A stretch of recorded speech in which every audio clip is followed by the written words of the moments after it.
jatuh cinta ning nona cantik, tapi kenyataan bikin beta sakit.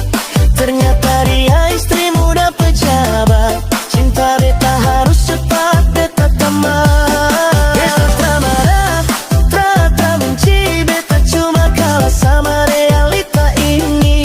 Kalau cinta tak bisa dimiliki, biar beta yang pergi.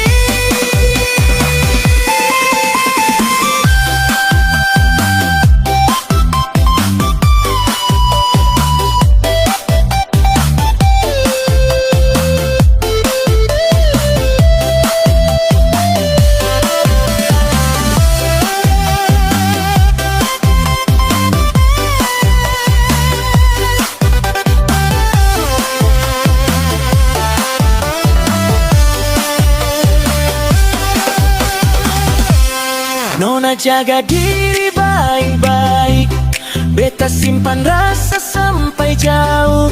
Di Kupang ini beta belajar satu hal, cinta tak selalu milik yang tulus, kadang milik yang berkuasa. Beta jatuh cinta nona cantik, tapi kenyataan